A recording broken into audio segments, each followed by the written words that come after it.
UPSC mains exam 2023 का समान अध्ययन का दूसरा प्रश्न पत्र, जिसमें आपके 4 टॉपिक आते हैं। एक सब्जेक्ट के तौर पे भारतीय राज्य व्यवस्था, शासन व्यवस्था, सामाजिक न्याय और अंतर्राष्ट्रीय संबंध। ये 4 आपके पाठ्यक्रम में दिए गए और इसी से प्रश्न आपके पूछे जाते हैं यूपीएससी के जीएस पेपर 2 में। तो आज के सेशन में जो आपका रिसेंट अभी पेपर हुआ है उसका एक कंप्लीट डिस्कशन करने जा रहे हैं। देखो, मैं मॉडल आंसर इनके बाद में लिखवाऊंगा, क्योंकि मॉडल आंसर लिखने लग जाएंगे तो फिर समय बहुत ज़्यादा लग जाएगा, हमारे पास सीमित समय है। तो उसी में मैं बस डिस्कस करना चाहता हूं कि देखो किन किन टॉपिक से क्वेश्चन आए हैं। और हमने निश्चित तौर पे जब पॉलिटी की क्लास मैंने आपको कराई है और पॉलिटी के बैच में हमने इन सबको डिस्कस किया है। अभी जो मैम के द्वारा बैच चलाया जा रहा है उसमें भी काफ़ी सारे पॉइंट आपके जो है ऐसे डिस्कस हो चुके हैं जो कि एग्ज़ाम में आए हैं।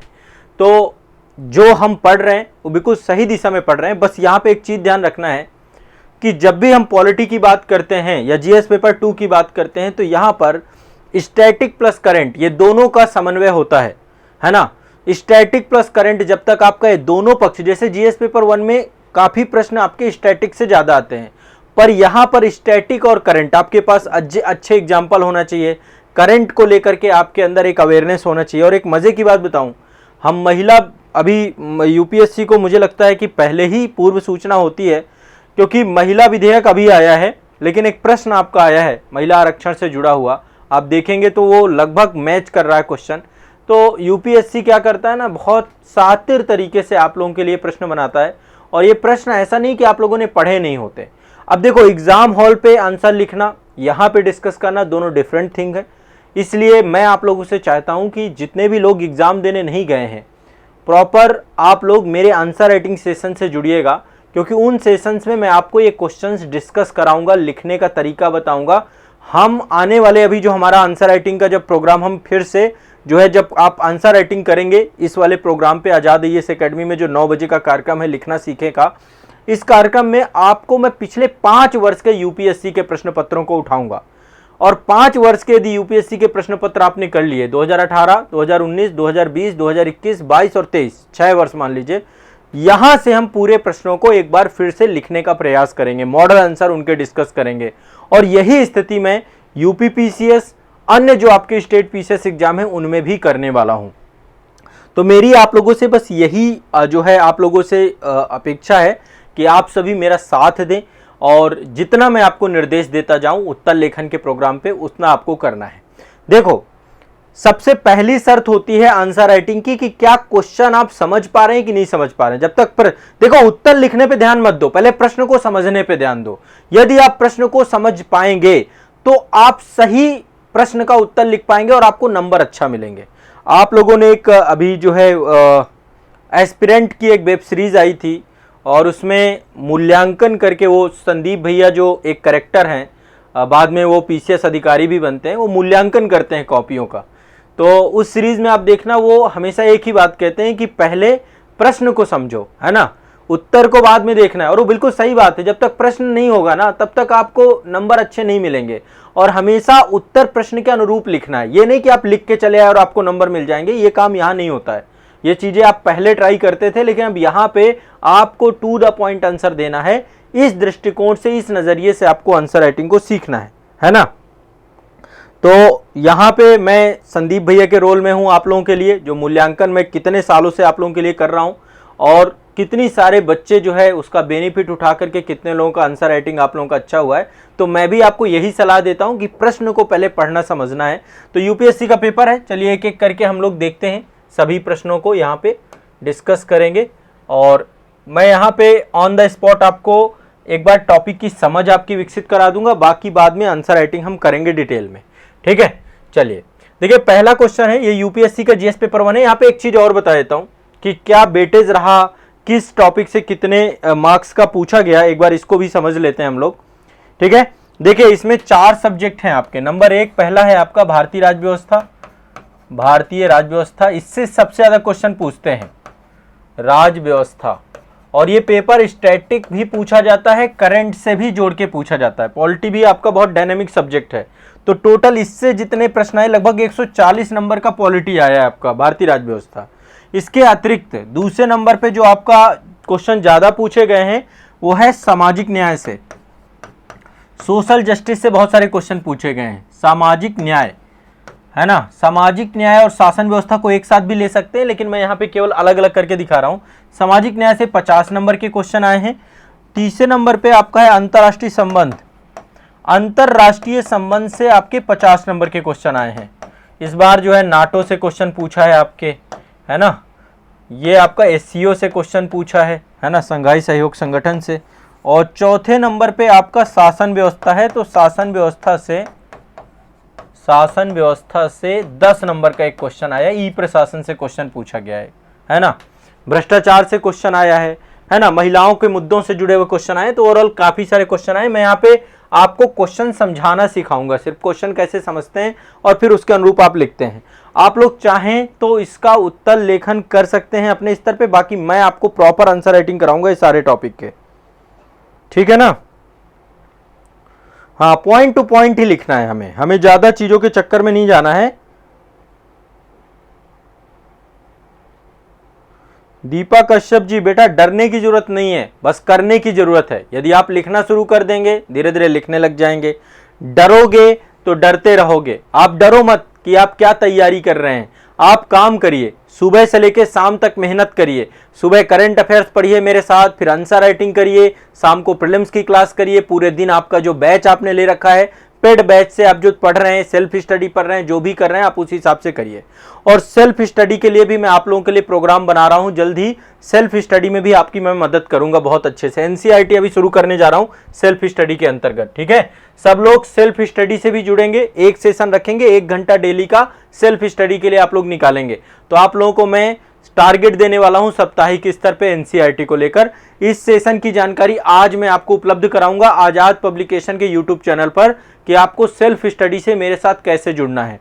डेली 1 घंटा सेल्फ स्टडी का आपका रहेगा, ठीक है, जिसमें मैं आपको टारगेट दिया करूंगा। उस 1 घंटे को आपको अपने बेहतर बनाना है रेगुलर, ठीक है। जो भी समय आपको उचित लगे उस हिसाब से अपने आप को जोड़ लीजिएगा। चलिए, पहला क्वेश्चन कह रहा है संवैधानिक रूप से न्यायिक स्वतंत्रता। हमेशा कीवर्ड पहचानने हैं सबसे पहले कि क्वेश्चन में कीवर्ड क्या है। न्यायिक स्वतंत्रता की गारंटी लोकतंत्र की पूर्व शर्त है। आप खुद जानते हैं कि किसी भी लोकतांत्रिक व्यवस्था के लिए वहां पे एक स्वतंत्र न्यायपालिका का होना बहुत आवश्यक है। और आपको पता है कि हमारे देश में विधायिका, कार्यपालिका और न्यायपालिका, इन तीनों की स्वतंत्रता को सुनिश्चित कराया गया है। आर्टिकल जो है 50 आपका न्यायपालिका और कार्यपालिका को अलग अलग रखता है। और हमारे यहाँ पे उत्तरदायित्व और नियंत्रण का सिद्धांत भी रखा गया है। लेकिन एक स्वतंत्र न्यायपालिका किसी भी लोकतंत्र के लिए आपको पता है कि सबसे महत्वपूर्ण संस्था के तौर पे होती है। तो ऐसे में जो है ये क्वेश्चन बहुत कठिन नहीं था। ये क्वेश्चन आप लिख सकते थे, एटलीस्ट इस पे बहुत डिस्कशन हुआ है। जब मैंने न्यायपालिका वाला चैप्टर आप लोगों को पढ़ाया है तो वहां पे भी मैंने खूब डिस्कस किया है। लक्ष्मीकांत की बुक में भी आपको प्रॉपर इससे कंटेंट आपको मिल जाएगा। बाकी एनसीईआरटी वगैरह में तो है ही है। तो ये क्वेश्चन आपका बस 2 कीवर्ड है, एक तो न्यायिक स्वतंत्रता और डेमोक्रेसी, इन दोनों को आपस में इंटरलिंक करना है आपको और लिख सकते हैं आपको, ठीक है। दूसरा कह रहा है निःशुल्क कानूनी सहायता, निःशुल्क विधिक सहायता, आर्टिकल 39A, ठीक है। कह रहा है इसका हकदार कौन है। निःशुल्क कानूनी सहायता को लेकर के आपको पता है हमारे जो डीपीएसपी हैं, डीपीएसपी में उपबंध भी किया गया है। एक सिंपल सी बात बता रहा हूं, अभी पूरा क्वेश्चन एक बार पढ़ लेते हैं। निःशुल्क कानूनी सहायता प्राप्त करने का हकदार कौन है। निःशुल्क कानूनी सहायता के प्रतिपादन में राष्ट्रीय विधिक सेवा प्राधिकरण, इसको हम बोलते हैं नालसा, है ना, नालसा, ठीक है। इसको मतलब यही राष्ट्रीय विधिक सेवा प्राधिकरण ही कहते हैं। 1987 में आपका ये बना था। तो इसकी भूमिका की बात कर रहा है। पहले निःशुल्क विधिक सहायता के बारे में बताइए, है ना। निःशुल्क विधिक सहायता क्या है। जिन लोगों के पास न्यायालय में जाकर अपनी कानूनी समस्या को रखने के लिए पर्याप्त पैसा नहीं होता है, उन्हें बिना पैसा के, उन्हें बहुत कम पैसा लेकर कानूनी सहायता प्रदान करना विधिक सहायता कहलाती है। आपको पता है ना, बहुत सारे लोग ऐसे हैं जो कि जैसे लाइक आपको पता है समलैंगिकता का मुद्दा था, तो जो हमारी ट्रांसजेंडर कम्युनिटी है उसको नालसा के द्वारा जो है बकायदा पूरी मदद की गई।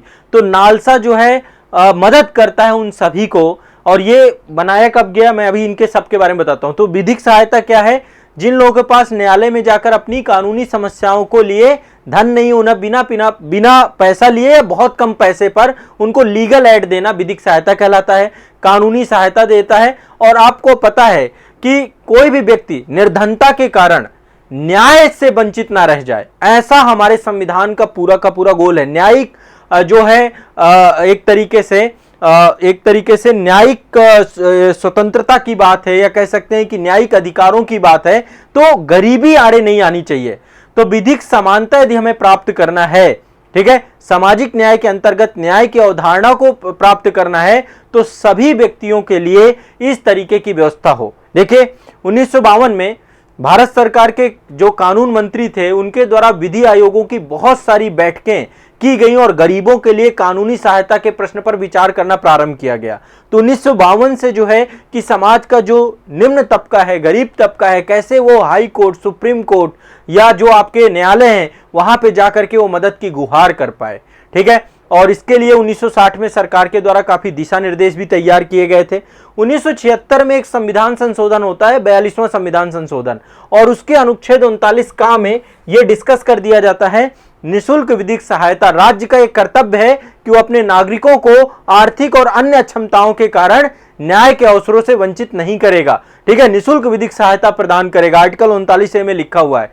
इसके बाद आपको पता है ना, राज्य यह सुनिश्चित करेगा कि कोई भी नागरिक जो आर्थिक या अन्य क्षमताओं के कारण से न्याय प्राप्त करने के अवसरों से वंचित हो रहा है, उसे निःशुल्क विधिक सहायता प्रदान की जाए।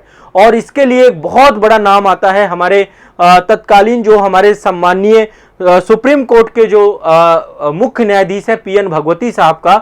उनके द्वारा एक समिति बनाई गई थी, राष्ट्रीय स्तर की समिति बनाई गई थी, और इसमें फिर कई सारे केस आते हैं। एक आपका हुस्नारा खातून बनाम बिहार राज्य का मामला था, उसमें जो है ये बोला गया था कि मुफ्त कानूनी जो है अधिकार मिलना चाहिए और इससे वंचित नहीं किया जाना चाहिए। और इसी के परिप्रेक्ष्य में 1987 में नालसा का गठन किया गया था। अब आपको इतना सब कुछ कैसे आएगा जब आप पढ़ोगे ये टॉपिक को, है ना। जब हम आर्टिकल 39A पढ़ते हैं वहां पे मैं डिटेल में इस पूरे विषय के बारे में चर्चा किया हूं। ये सारे केस के बारे में भी मैंने बताया है कि क्या केस था, कैसे जो है 1987 में नालसा बनता है और नालसा का अल्टीमेट गोल क्या है। विधिक सेवा प्राधिकरण अधिनियम आपका आया था नालसा, और 1994 के बाद जो है ये पूरी तरीके से लागू कर दिया गया। तो अल्टीमेट इसका गोल क्या है, सभी को निःशुल्क कानूनी सहायता प्रदान करना।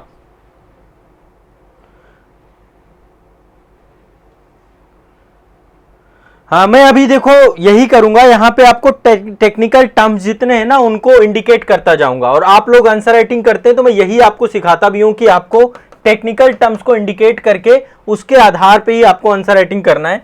टू द पॉइंट लिखना है, ज्यादा हमें खींचना नहीं है। पहले इसमें निःशुल्क कानूनी सहायता के बारे में बताइए कि किसको इसका हकदार है, किसको जो है निःशुल्क विधिक सहायता प्राप्त होगी, मैंने आपको बताया। और इसके बाद फिर बताइए कि नालसा की भूमिका पे बताइए, ठीक है। अब अगला क्वेश्चन जो है नेक्स्ट आपका जो है ये आपका स्थानीय निकाय से जुड़ा हुआ है, और ये देखिए सारे पॉलिटी के क्वेश्चन है। अभी शुरुआत में जितने भी हैं पॉलिटी क्वेश्चन। नेक्स्ट है भारत के राज्य मतलब जो हमारे प्रांत है, उत्तर प्रदेश, बिहार, ये जितने भी 28 प्रांत हैं, ये कह रहे हैं शहरी स्थानीय निकायों को कार्यात्मक और वित्तीय दोनों ही रूप से सशक्त बनाने के प्रति अनिच्छुक प्रतीत होते हैं। टिप्पणी कीजिए। 74वां संविधान संशोधन अनुसूची 12 उसमें 18 विषय दिए गए हैं, और राज्यों के द्वारा जितना इनके लिए, एक तो पैसे का अभाव से हमेशा स्थानीय स्वशासन की संस्थाएं गुजरती हैं, तो ये भी क्वेश्चन आप लिख सकते थे। इस पे हमने बहुत अच्छे से क्लास में डिस्कस कर रखा था। मैंने आपको बताया था कि जो राज्य हैं वो जो है शहरी निकाय हो या ग्रामीण निकाय हो, उनके लिए जितना जो है उनको कार्यात्मक स्वतंत्रता देनी चाहिए, स्वायत्तता देनी चाहिए, और वित्तीय जो है उनके लिए संसाधनों को बनाना चाहिए। उसको लेकर के बहुत ज्यादा सभी राज्यों में काम नहीं हो रहा है। तो ये क्वेश्चन स्थानीय स्वशासन से जुड़ा था आपका, ठीक है। इसके बाद नेक्स्ट आपका ये क्वेश्चन है, देखिए एक टॉपिक है आपका संविधानों का तुलनात्मक अध्ययन। आपका जैसे लाइक मान लीजिए हम जैसे हमारा संविधान है, कई सारे देशों के संविधानों से बहुत सारे पक्ष लिए गए हैं। जैसे लाइक ब्रिटेन के संविधान से संसदीय शासन व्यवस्था ली गई है ना। और दूसरा जो है अमेरिका के संविधान से बहुत सारे पक्ष लिए गए हैं। तो यहाँ पे एक क्वेश्चन है, संसदीय संप्रभुता के प्रति ब्रिटिश और भारतीय दृष्टिकोणों में तुलना कीजिए। तो एक तरीके से जो ब्रिटेन का संविधान है, आपको पता है ब्रिटेन के संविधान को हम अलिखित संविधान कहते हैं, विश्व का सबसे पुराना संविधान है। वहां पे संसदीय संप्रभुता है, हमारे यहाँ पे संविधान की संप्रभुता है, हमारे यहाँ संसद संप्रभु नहीं है, हमारे यहाँ पे संविधान संप्रभु है। लेकिन संविधान ने हमारे यहाँ पे जनता को पावर दे रखी है ना। हमारा संविधान चालू होता है we the people of India, और संविधान ने पावर दे रखी है केंद्रीय विधायिका को कि वो संविधान में संशोधन कर सकता है ना। अभी आपने देखे कितने सारे संशोधन हो गए। लेकिन हमारे यहाँ पे यदि हम संप्रभुता की बात करें तो वो संविधान में निहित है, ना कि केंद्रीय विधायिका में निहित है, संसद में भी निहित है। लेकिन ब्रिटेन में इसके जस्ट उल्टा है। ब्रिटेन में क्या है, वहां पे संसद संप्रभु है, संसद सर्वोच्च बॉडी है, संसद के द्वारा पारित किया गया कोई भी कानून संविधान का हिस्सा बन जाता है। इसीलिए वहां पे अलिखित संविधान है। जब भी संसद कोई कानून और विधि पारित करती है वो संविधान के रूप में लगातार निरंतर, तो वहां पे संविधान अभी परिभाषित नहीं है पूरी तरीके से, ठीक है। तो वहां पे मोस्ट पावरफुल संस्था वहां की संसद है, ठीक है। तो ये आपको मैंने क्लास में कई बार डिस्कस किया, जब मैंने संसदीय शासन प्रणाली और ये सारी चीजें पढ़ाई हैं तो वहां पे डिस्कशन हुआ है। कुछ समस्या हो रही है क्या?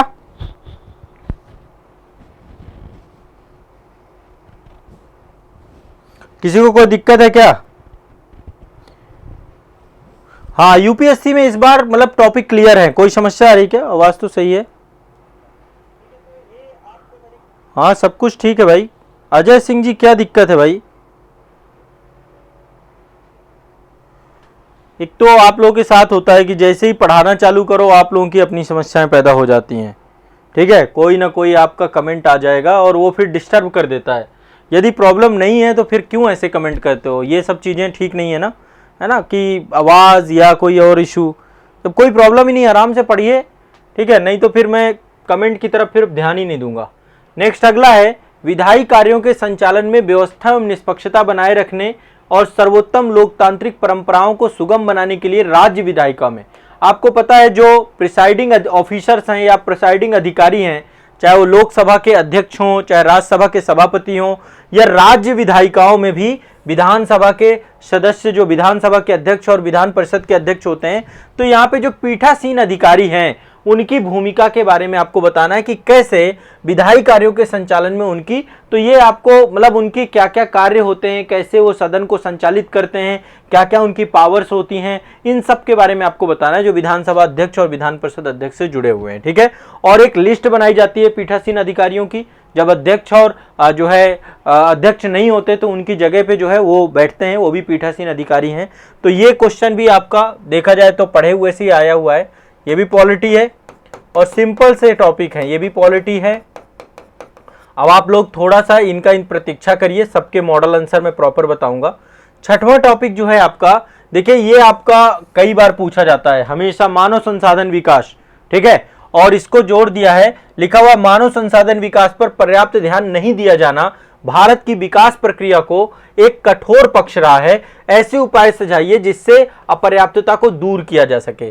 दो क्वेश्चन आए हैं इस बार मानव संसाधन विकास से, एक क्वेश्चन तो ये आया है आपका, ठीक है। अब आप सोचिए कितना महत्वपूर्ण है ये, है ना। हमारे देश में बहुत बड़ी जनसंख्या है और उसमें से युवाओं की संख्या बहुत ज्यादा है, लेकिन इसको हम डेमोग्राफिक डिविडेंड में क्यों नहीं परिवर्तित कर पा रहे हैं, क्यों हम इसको जनसांख्यिकीय लाभांश में परिवर्तित नहीं कर पा रहे हैं? क्योंकि ज्यादातर जो श्रम है भारत में वो अकुशल श्रम है, स्किल्ड लेबर नहीं है। तो इसको स्किल डेवलपमेंट के साथ जोड़ करके आपको इसको लिखना चाहिए था, ठीक है। तो मानव संसाधन पहले बताइए कि मानव संसाधन क्या है, फिर मानव संसाधन विकास पे सरकार ने क्यों इतना ज्यादा ध्यान नहीं दिया, इतना अनस्किल स्किल को लेकर के क्यों ज्यादा हमारी जो एजुकेशन सिस्टम है, शिक्षा व्यवस्था है, वो क्यों रोजगार परक नहीं है, इन सब पे बात करके और इसको दूर करने के सुझाव भी आप इस पे दे सकते हैं। जो गवर्नमेंट ने अभी जो है करंट में बहुत सारे जो है गवर्नमेंट ने योजनाएं चलाई हैं, उनको भी आप एग्जाम्पल वगैरह डालें,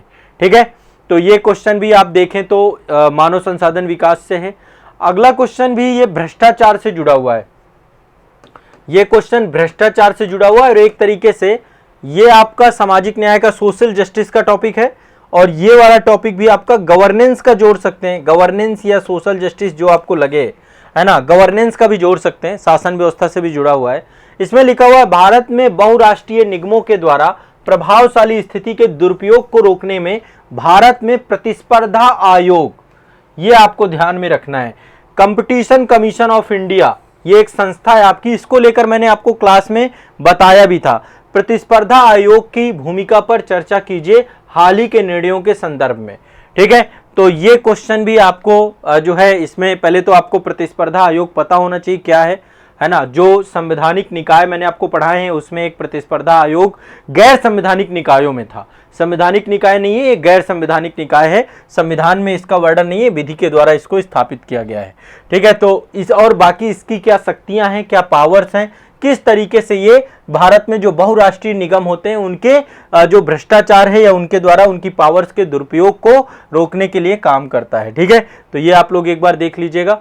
ये भी आपका शासन व्यवस्था से क्वेश्चन है, ये मुझे लगता है रिपीटेड क्वेश्चन है, मल्टीपल टाइम पूछता है। टॉपिक सारे रिपीटेड हैं, मतलब टॉपिक आप देखेंगे ये ई शासन से पूछा गया आपका, ये आपका भ्रष्टाचार से पूछा गया, ये मानव संसाधन से पूछा गया है, तो ये सारे रिपीटेड टॉपिक हैं। अभिशासन में एक महत्वपूर्ण उपकरण के रूप में ई शासन, मैंने आंसर राइटिंग में बहुत पहले इसको करवाया था, इस पूरे टॉपिक को।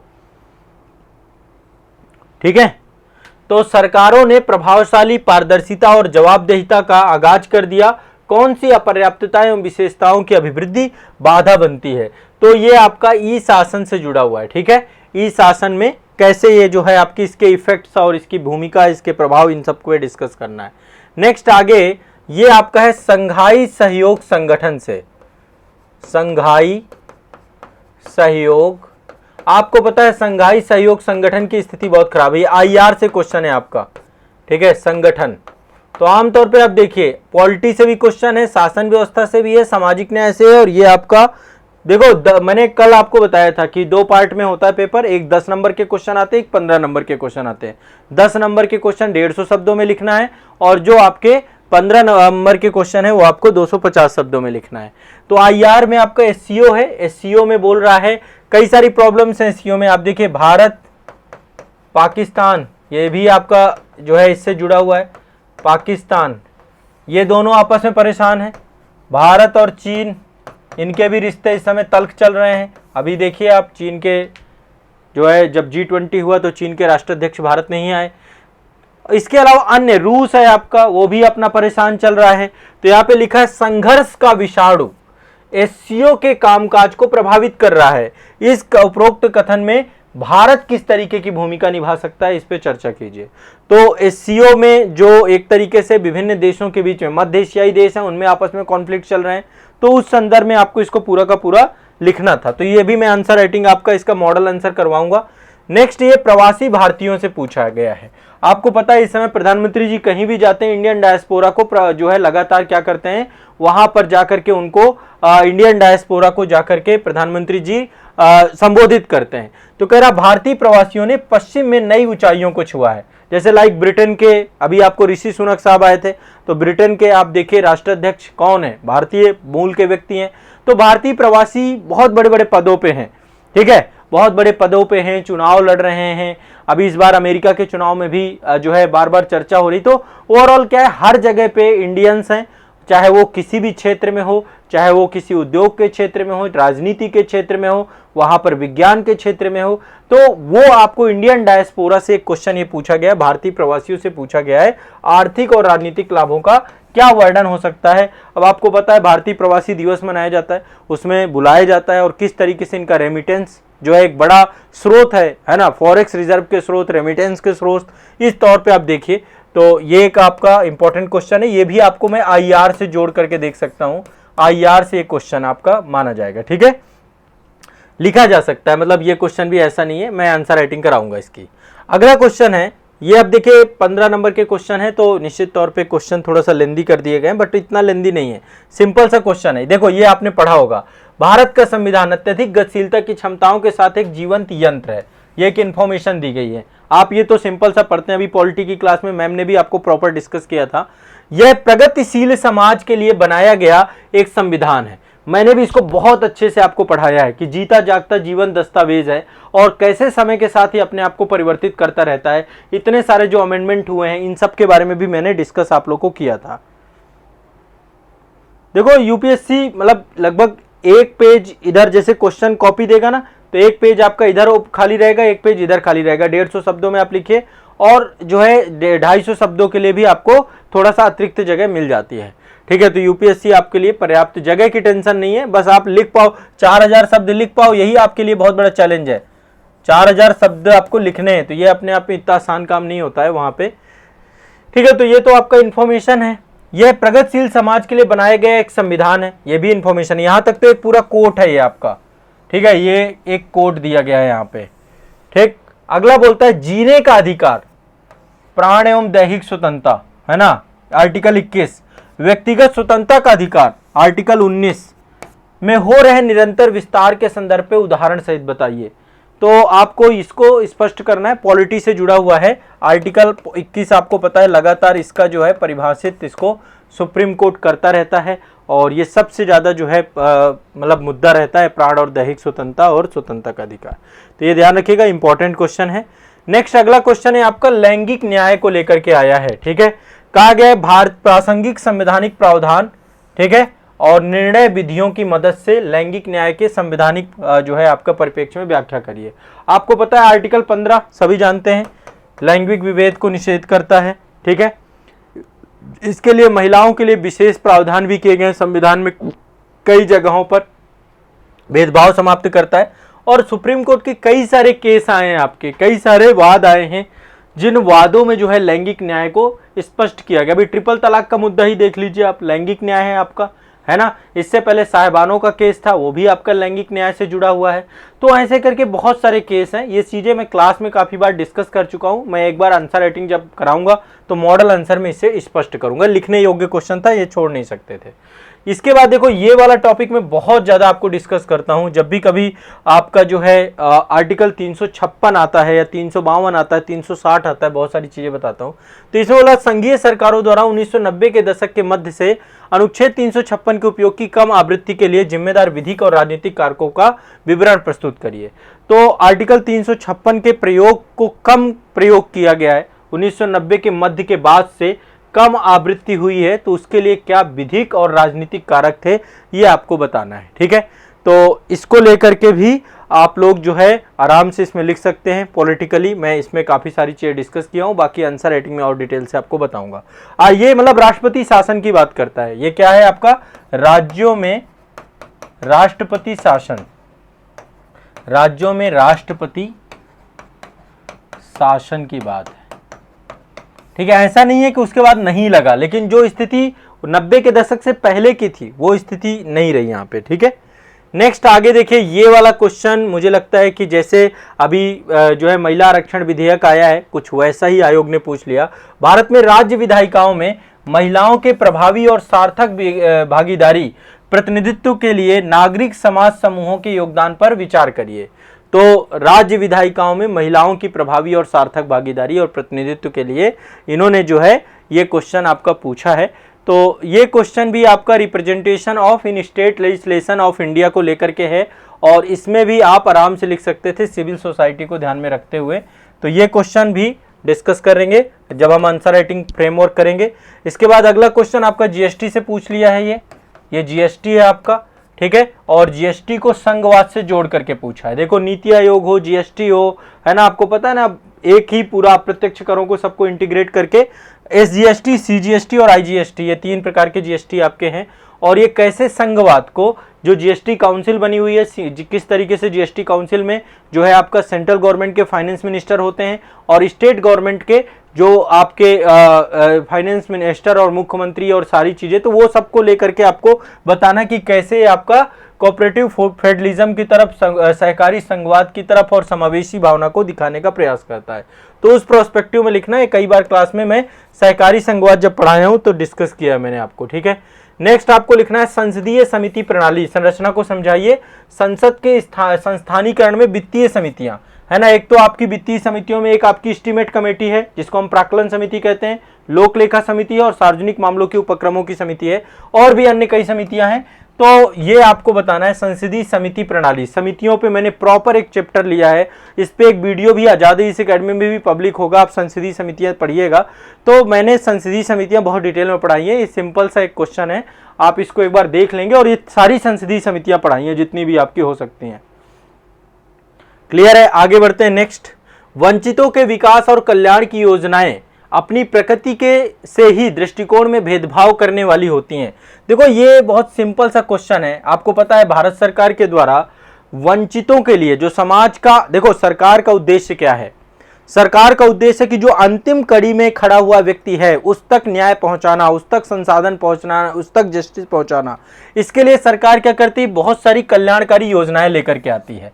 लेकिन प्रश्न कह रहा है कि ये जो योजनाएं अपनी प्रकृति से ही भेदभाव करने वाली होती हैं। बिल्कुल सही बात है ये कि जो योजनाएं हैं ये समाज के एक तबके को लाभ पहुंचाती हैं, एक तबके को नहीं पहुंचाती। चाहे कोई भी योजना देख लीजिए, जैसे आप आयुष्मान भारत योजना देखें तो उसमें एक सर्टेन वर्ग को ही लाभ पहुंचता है, कुछ को नहीं पहुंचता है। लेकिन मैं तो चाहता हूं कि जब कभी इस तरीके के क्वेश्चन आप लिखें तो अब इसमें मतलब आप इसको भेदभावकारी ना कह के सामाजिक न्याय की दिशा में, जैसे अब मान लीजिए रिजर्वेशन सिस्टम ही हमारे देश में है, ठीक है, या फिर जितनी योजनाएं हैं उन योजनाओं में समाज के वंचित तबके को यदि लक्षित किया गया है, ठीक है, तो वो इसलिए जरूरी है क्योंकि देखिए सरकार का कार्य ही यही है कि समाज का जो उच्च वर्ग है उससे टैक्स के माध्यम से कलेक्शन करे, टैक्स के माध्यम से वसूली करे, एक प्रोग्रेसिव नेचर का जो हमारा सिस्टम है और समाज के निम्न तबके तक सुविधाएं और संसाधनों को उपलब्ध कराए। तो ये आप कभी भी इसके विपक्ष में मत चले जाइएगा। निश्चित तौर पे बात तो सही है, इसमें कोई मतलब दो राय नहीं है कि सबको बराबरी, तो फिर समाज का एक तबका हमेशा गरीब ही बना रहेगा। हमें उनको आगे ला करके खड़ा करना पड़ेगा, उनके लिए हमें संसाधनों की उपलब्धता सुनिश्चित करानी पड़ेगी। तो निश्चित तौर पे भेदभावकारी तो है, लेकिन ये आप इसको कभी भी ऐसा नहीं कि आपको इसको क्रिटिसाइज करने लग जाएं, ठीक है। तो क्या आप सहमत हैं? तो आप इसमें अपनी सहमति ना व्यक्त करें, ज्यादा बेहतर है, ठीक है। और ये मतलब रफली हम कई बार डिस्कस इन चीजों को किया है हमने। आप लोगों ने यदि आंसर राइटिंग किया है शुरू से जो जुड़ा हुआ है आंसर राइटिंग में ना, वो उनके लिए बहुत कठिन क्वेश्चन नहीं है।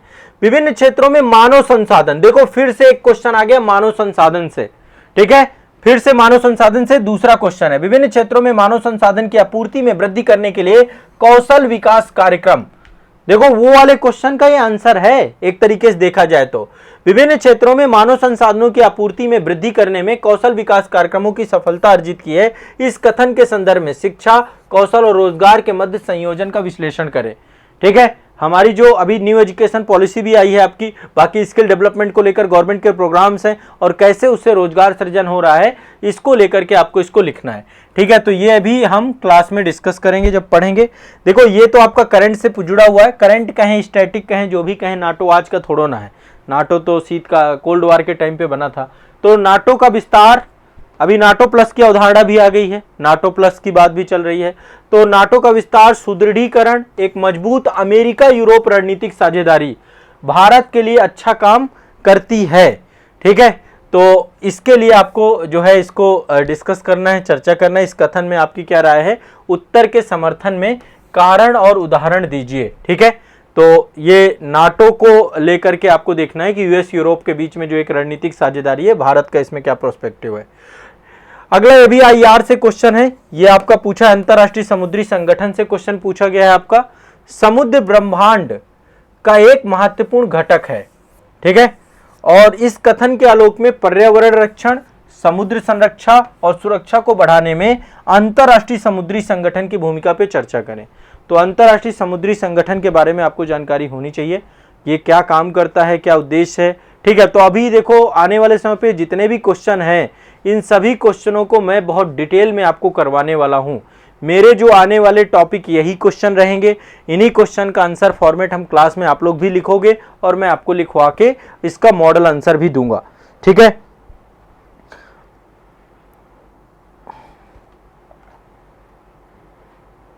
हाँ बिल्कुल, आप लोग देख लीजिएगा वीडियोस में काफ़ी सारे तो जो टॉपिक आए हैं डायरेक्टली जो पॉलिटी के क्लास में हमने किया है उससे बहुत सारे टॉपिक हैं आपके, जैसे न्यायिक स्वतंत्रता, लोकतंत्र आपकी क्लास में पढ़ाया गया है, निःशुल्क कानूनी सहायता मैंने पढ़ाया, आपका राज्य और शहरी स्थानीय निकाय को पढ़ाया है, संसदीय संप्रभुता वाले टॉपिक को मैंने डिस्कस किया आपका, ये राज्य विधायिका के पीठासीन अधिकारी ये वाला भी पढ़ा है आपने, मानव संसाधन ये वाला टॉपिक भी हमने पढ़ा है कई जो है सोशल जस्टिस के टॉपिक में, भ्रष्टाचार के टॉपिक को हमने डिटेल में इथिक्स में भी पढ़ा है, और ये कंपटीशन कमीशन ऑफ इंडिया भी मैंने आपको पढ़ाया है, ई शासन ई प्रशासन आपने पढ़ाई है गवर्नेंस वाली क्लास में। इसके बाद ये SEO के बारे में भी मैंने आईआर की क्लास में डिस्कस कर रखा है आपको, ठीक है। थोड़ा बहुत करंट से आपको जोड़ करके इसको करना है, आप आराम से लिख सकते हैं। प्रवासी भारतीयों पे भी पूरा एक प्रॉपर चैप्टर हमने करवाया है। इसके बाद ये वाला टॉपिक तो आपका हुआ ही है, भारत का संविधान अत्यधिक, मतलब लेकिन देखो ओवरऑल एग्जाम हॉल पे लिख पाना ये तभी हो सकता है जब आप मल्टीपल टाइम अभ्यास किए हों। ये इतना भी आसान नहीं है, पेपर को बहुत सारे बच्चों ने कठिन बताया है, लेकिन ओवरऑल यदि आप इसको सही से पढ़ें, क्वेश्चन को समझें तो कठिन नहीं, लिख सकते हैं आप इसको। आर्टिकल 21 और आर्टिकल 19 इनको लेकर के मैंने खूब डिटेल से आपको पढ़ाया है पॉलिटी की क्लास में।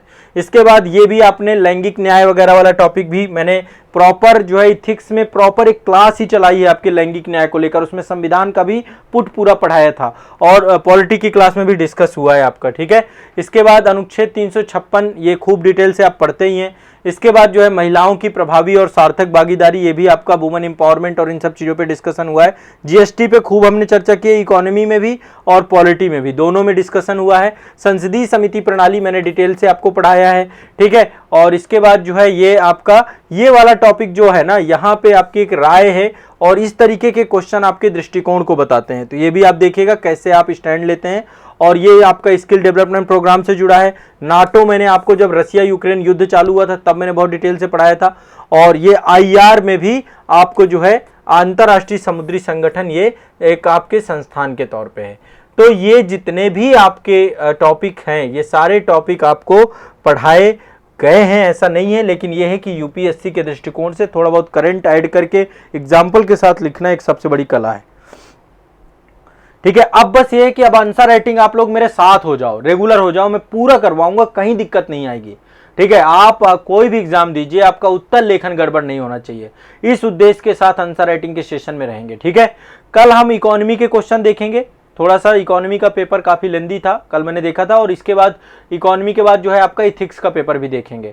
तो अभी पेपर डिस्कशन आपका रेगुलर चलेगा और इसके बाद फिर यूपी पीसीएस के पेपर आ जाएंगे।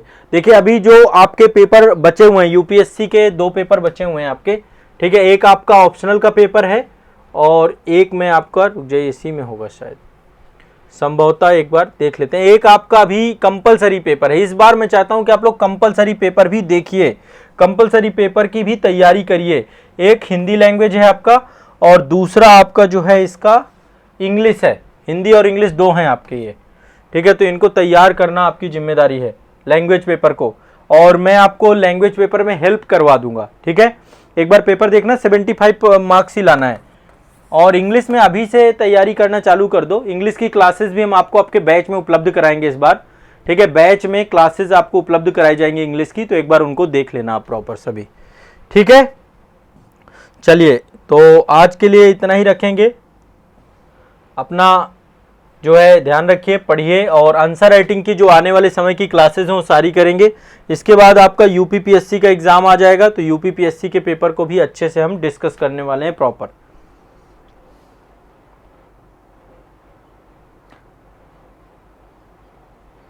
देखो इस पेपर जब आएगा ना तो पेपर में आपको डिस्कस करूंगा, ग्रुप में भी भेज दूंगा, सारी चीजें कर दूंगा, कोई दिक्कत नहीं है, ठीक है। बस अब आप लोग बस रेगुलर रहना, कोई बच्चा स्किप ना करे। अभी तो मैं पेपर ये फास्ट डिस्कस करा दे रहा हूँ आपके, इसके बाद मैं इन सब को आंसर राइटिंग पे करवाऊंगा, कुछ भी नहीं छोड़ूंगा। और आप देखना वहाँ पे आप आसानी से लिख पाओगे, आप लोगों ने लिखे ही हैं और मैंने डिस्कस ही किए। अभी तक हजारों क्वेश्चन कर डाले हम लोगों ने, ठीक है। कितने सारे प्रीवियस ईयर कर डाले, कितने सारे मॉडल क्वेश्चन मैंने खुद बनाए। 2000 जो लिखना सीखे 2.0 था उसमें पूरा हमने खुद क्वेश्चन बनाए, मैंने एक एक क्वेश्चन बनाया था उसमें। शकील सर ने आपको जो करवाए थे ना वो सारे क्वेश्चन बनाए थे हमने बैठ के। कल जो है अभी हम यूपीएससी का जीएस पेपर 3 डिस्कस करेंगे, कल यूपीएससी का जीएस पेपर 3 डिस्कस करेंगे, ठीक है, नेक्स्ट टॉपिक में। तो आप लोग जरूर इसको डिस्कशन वाला सेगमेंट पूरा देखिए ताकि आपको एक आइडिया रहे किस दिशा में तैयारी करनी है, ठीक है।